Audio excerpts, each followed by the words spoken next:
Hello, and welcome to the About Healing podcast, a show created for those on or awakening into their spiritual journeys, and who are ready, wanting, and learning how to heal themselves. I am your host, About Healing medium and certified spiritual healer, Sheree Buckman. It is my purpose to guide others to the path of self-healing and to inspire those on their spiritual journeys in finding their truths. Join me as I share my experience and unfiltered perspective in healing, as well as the incredible wisdom of the loving energy that guides us. Let's begin.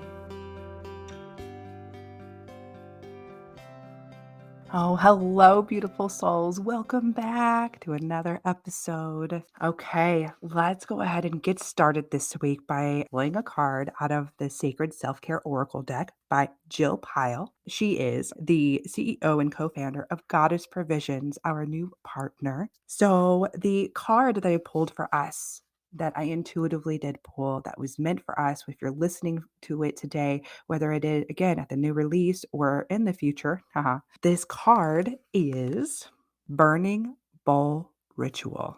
Oh, I like this one.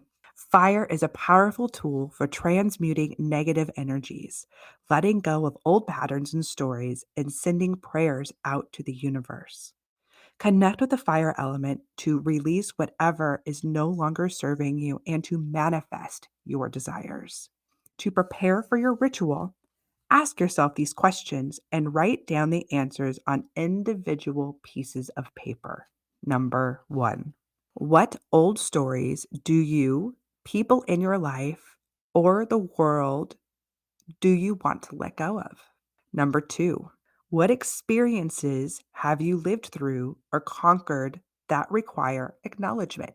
Number 3. What thought patterns, beliefs, experiences, or people do you want to let go of?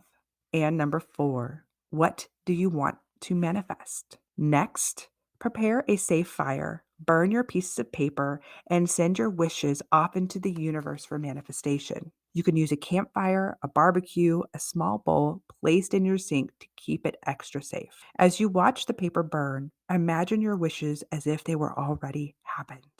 Imagine yourself free of worry. Imagine yourself liberated from what's been holding you back. Say to yourself, and so it is, so it must be. And the journal prompt for this is, how do you feel after completing the fire burning ritual? Is there anything you'd like to release? Have you been enjoying our weekly card readings? Well, then we have a special deal for you.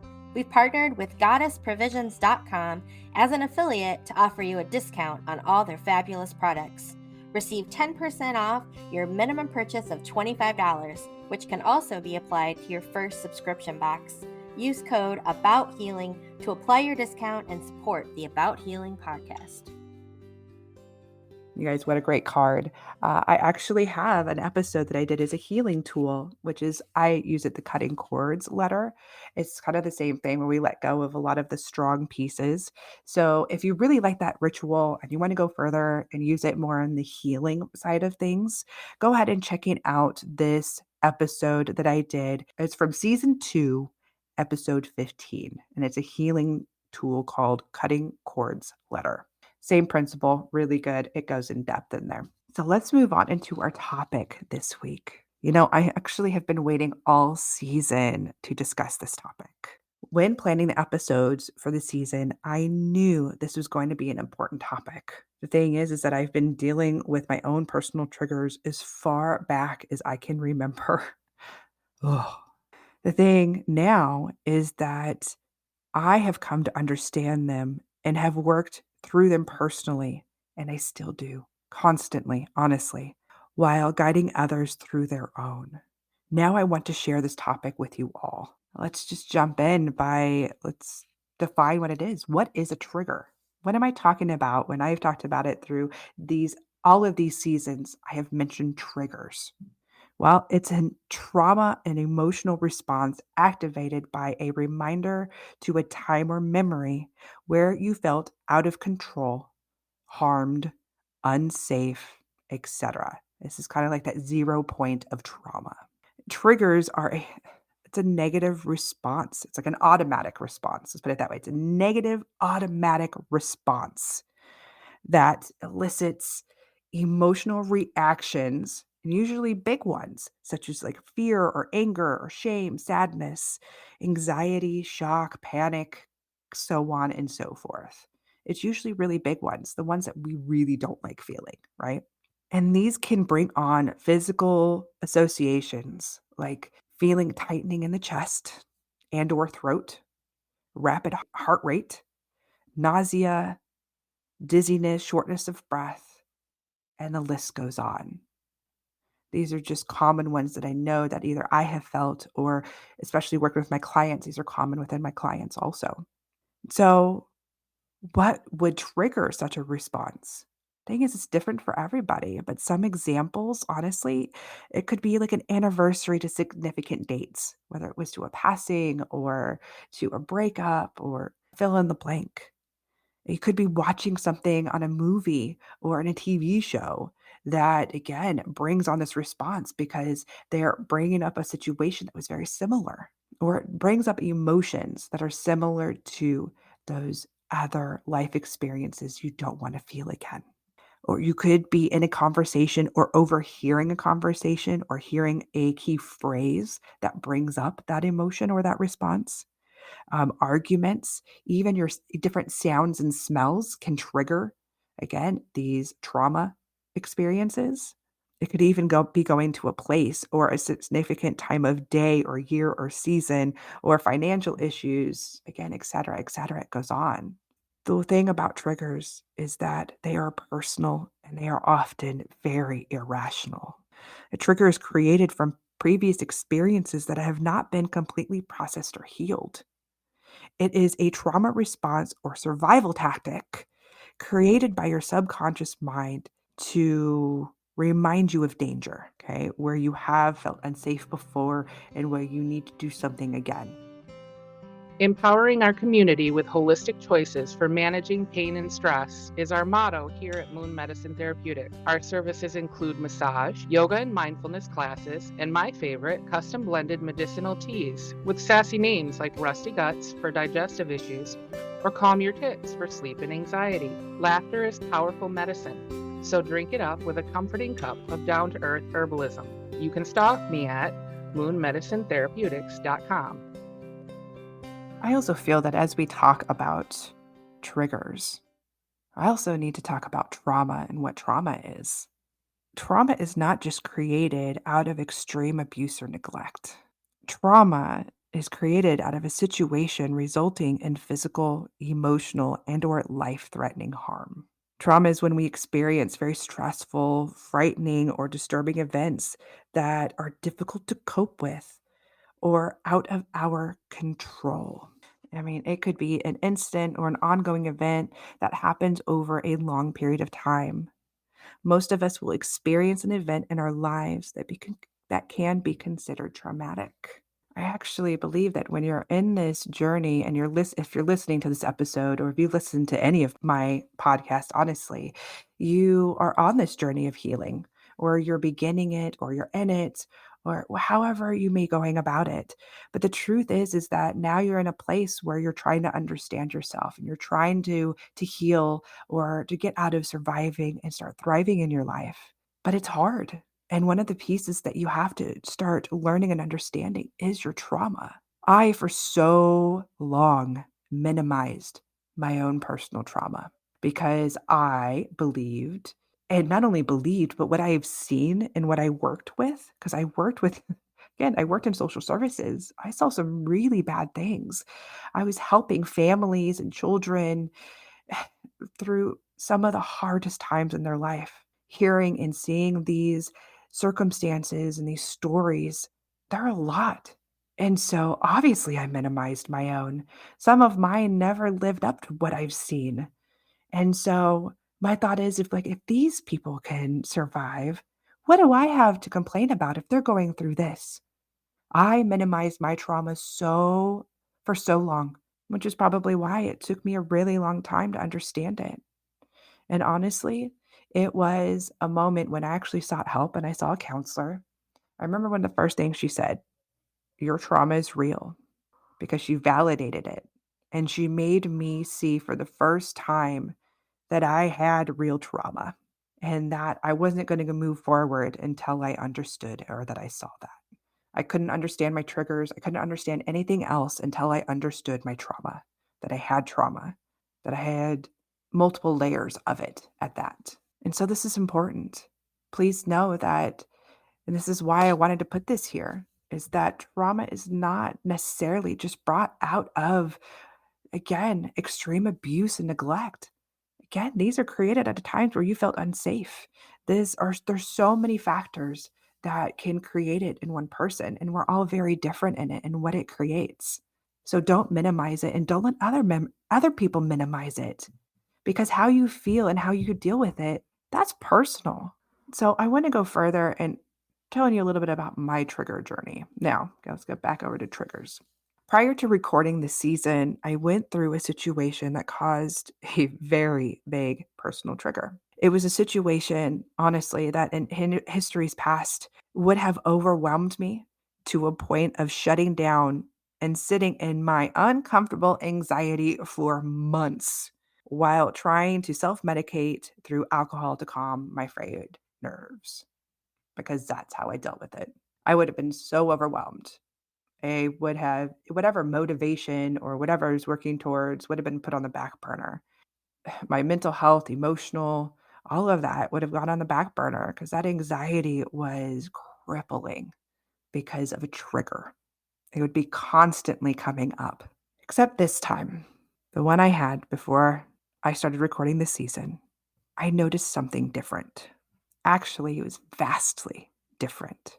This trigger and the situation that I know would have gone me into the biggest spiral, it didn't hit me as high or as hard as previous situations have, nor did it last as long. That's when I knew it was time to talk to others through this debilitating trauma response.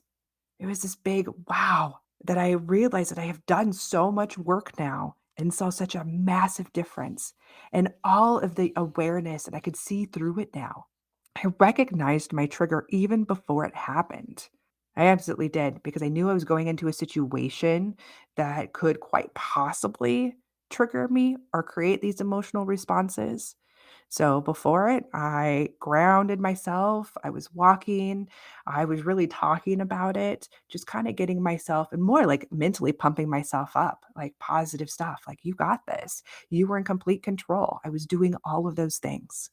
I prepared myself and the others involved. Okay. I knew that others that were with me, that this could trigger them too. I knew their triggers.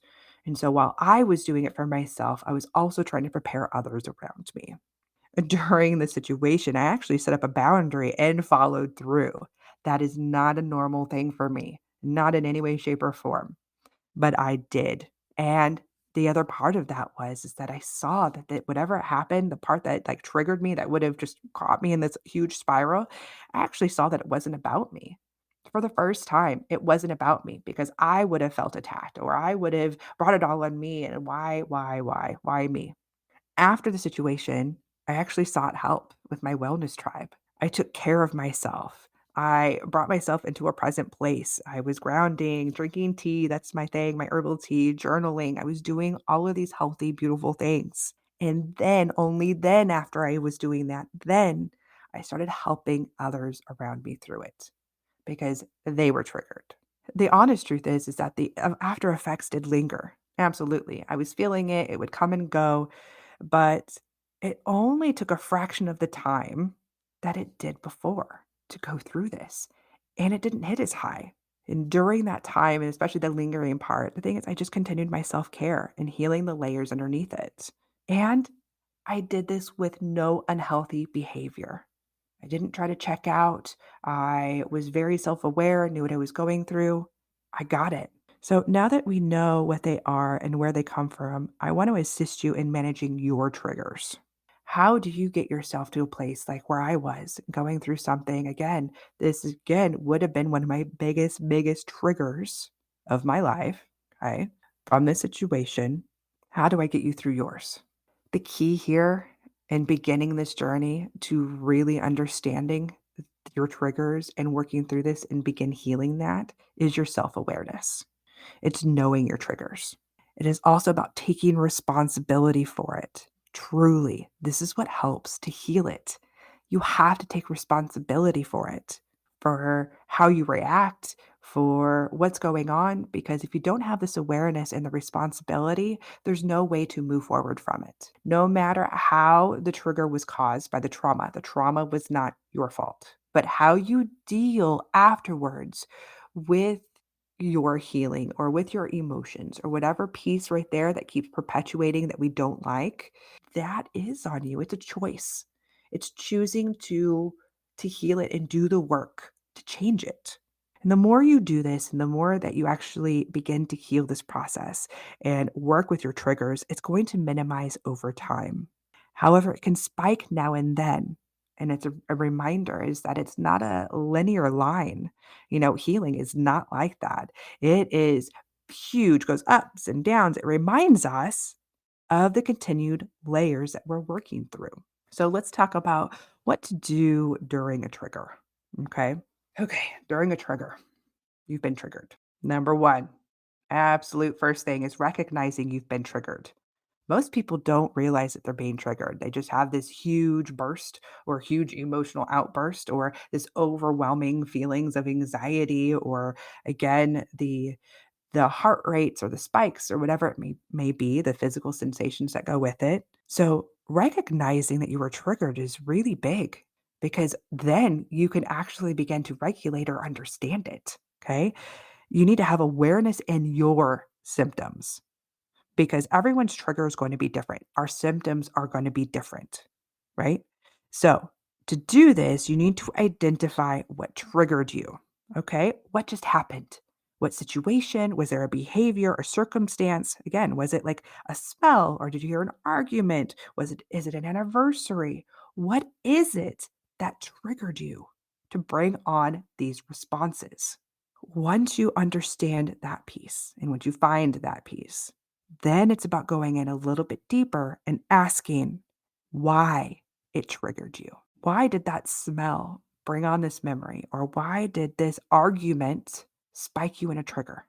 These are the pieces where I want you to look in and say, I felt, right?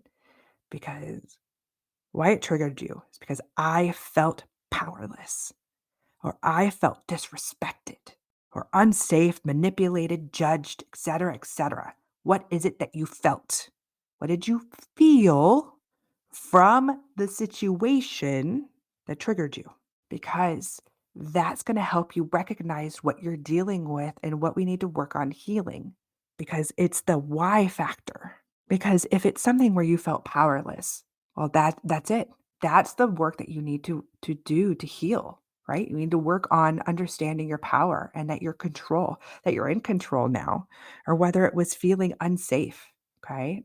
Someone said something and it reminded you of a time where you felt unsafe. Well, we got to do work there, which is also, again, is working on your root chakra, things like that, which again, whole episode in that. And how do we heal that? There are so many layers to the healing, especially even within a trigger. Okay. So again, that's work to do after a trigger, but we're still talking about what's happening in a trigger. So you've recognized that you were triggered, right? You're having awareness of your symptoms by identifying what triggered you and why it triggered you. Now you're in a trigger. What's the next thing you do? Is bring yourself to present because it's really easy to go into the panic and start just loss of breath and all the things, and things are going dizzy, and you're going in that freak out mode of anxiety. You're going to start bringing yourself to present by breathing. Take a deep breath. Take a deep breath. This reminds you, number one, to breathe because sometimes we forget to really actually take in the breath and let it all out, right? When we're in that triggered response, because we take shorter, faster breaths, slow it down, purposeful breath, because it will, again, in this moment, remind you of what you're dealing with to slow you down out of a panic to start seeing the full picture. Because we go in tunnel vision when we go into a trigger. So keep taking deep breaths. And then I want you to go into your headspace if you're in this trigger and remind yourself that you're safe. It's a part about being present, that you are not in the situation that you were before, that created that feeling of being unsafe in the first place. You're in a new time and a new place. You are now in control. This is not that original act. Reminding yourself that you're in the present. You're not going back to the past. We're going to bring ourselves right back to the present. And a part of bringing yourself to the present is about also, depending on the circumstance or, after the initial circumstance, it's about creating or going somewhere you do feel safe. It helps you assist in taking your control back. Whether that is a person, a place, or situation that makes you feel safe, go and find it. Go to it. It's about going now into a calm environment where you can work through this and calming yourself down and taking those deep breaths and bringing yourself back to the present. The other thing that you can do during a trigger is kind of like what I did for the first time and mine that I had recently is speak up if the situation allows it. Either set a boundary or make others involved aware that you're being triggered. Because sometimes people don't know that. Maybe other people are just having a side conversation and then it triggers you. It's letting people know, first of all, it's not most of the time, it's not their fault. They have no awareness and it doesn't trigger them like it does you. A trigger is personal. But sometimes, if it's a calm situation, you're out with friends at dinner and someone's talking about something and this is supposed to be happy and it's something that triggers you, it's okay to say, hey, can we change the subject? This is not something I feel comfortable talking about. Whoa, guess what? You spoke up for yourself, and the conversation can then just be changed. And you can calm yourself down before it goes into a full on panic attack or trigger. Or a different type of conversation, or wherever you're at, or whatever the situation may be. If there's a place where you can set a boundary or walk away, please absolutely do so. That is so important. And when you get to that stage, it's kind of like what I went through. It took so much control back. I was able to take so much control back and realizing that I'm not a kid. I am a full on adult. Not only that, is that I'm a healer and I teach other people how to do it. And I did it in my own trigger. That was huge. It's huge. And if you're able to do that, I highly recommend that for you is to be brave enough to set that boundary or walk away because you're worthy of that too. Absolutely. Another thing that you can do during a trigger is ask or seek for help. Because if a situation happens and you're full on trigger mode, especially if you're in the beginning stages and you have really, really big triggers, it's okay if you cannot handle this alone. Sometimes we need others to help us find our safe grounding, whether it's personal or professional. So, whether you have a friend or someone else, for me, my safe person and the person that grounds and anchors me whenever I go through a trigger is my husband. He's my safe place. I always feel so safe there. And so that's where I go. That's my safe environment. That's where I seek my help. Or it's my wellness tribe. I go to my wellness tribe, all my friends, because we do it for each other. And I reach out, hey, I'm really going through something like I did during this past experience I just went through recently. I actually reached out to a friend and I told her, hey, I am triggered. And if you feel that you are capable or you have time, I could really use some assistance. Luckily, she was totally able to. And she was able to call me immediately because then she was already prepared. I didn't just vomit my trigger all over her and then triggering her because sometimes our triggers can trigger other people. Let's be responsible. It's part of our responsibility and awareness of our triggers. And she was able to help me. Again, bringing the perspective back because when you're in trigger, tunnel vision, I got, again, reminder of the bigger picture. It was great and brought me right in. I was able to start feeling my power again and letting go of all of that other stuff, which is fantastic. Sometimes we need the validation. Sometimes we need all of that. Who is it for you? Come up with this plan and maybe talking to a friend. Hey, if I'm going through a trigger, do you feel comfortable that I call you or you can help me through it? Remember to ask because sometimes people are busy or sometimes people are having a bad days and they're not capable. So maybe have a backup plan. Or again, creating a safe place or whatever it is, come up with these plans ahead of time to help you during a trigger. And so while this may not be a full complete list, this is just a beginning list to begin working on it. Okay. Don't forget those pieces there. Okay. Recognize you're being triggered, having your awareness and your symptoms, bringing yourself back into present, speak up if the situation allows it, and seek or ask for help. So, one other thing that I mentioned that I also want to help you through too is how to prepare for a triggering situation. So, I myself knew that I was going into a situation that I knew that could absolutely potentially trigger me. Okay, bring on these trauma responses, these emotional, big reactions, right? So I knew that I had to prepare myself for it. So let's go through this list of things that you can do to help you as you go into potentially triggering situations. Number one, and I'm going to put this out here, grounding is a huge, huge help, at least for me personally. I ground because I am rooting myself into this earth. This is making sure that like a gust of air isn't going to blow me away, right? So I am grounding. And so, whatever that means for you, again, I have a grounding meditation that's available on the podcast. If you want to go in and do that, it is very helpful. There's lots of meditations actually that can help you in this too. So, whether you do it through meditation or you go for a walk, I like to do that a lot. Sometimes I don't do a formal rooting. I will go for a walk in nature. It really helps me. It helps clear my head, it helps bring in more positivity, putting myself in a great headspace for whatever's to come. I like using crystals too. For some people, it's finding the right crystals that make you feel supported, that make you feel safe. You have those grounding ones like tourmaline. Those are really good. Or maybe you like those all over healing crystals. Amethyst is a good all over one too to use. But use the one that makes you feel good. It's what are you drawn to in the moment? Use it. I like a white light. For me personally, it's part of the grounding is creating white light. This is my safety bubble, knowing that, no other negative energy can enter my space. It helps me feel more in control. I like using that. Uh, you know, use what works for you. And I do a lot of positive self talk. I definitely put this here on the grounding part because for me, it's part of that grounding process. So for me, it's kind of like removing all the negativity, all the negative thoughts, the pieces that aren't for my highest good. And then I go in and I'm rooting for myself. Like, you got this, Sheree. You were stronger today than you were yesterday. You are present and you are powerful. No one can take your power from you unless you let it. Remember, you are a grown adult, because that's one thing, especially if we go into triggering situations that were developed during childhood, we're kind of reverted back to that time. And it's a reminder that, hey, wait a minute, I'm an adult. I make decisions for myself. No one can make me do anything. No one can make me do anything. No one can make me feel any other way.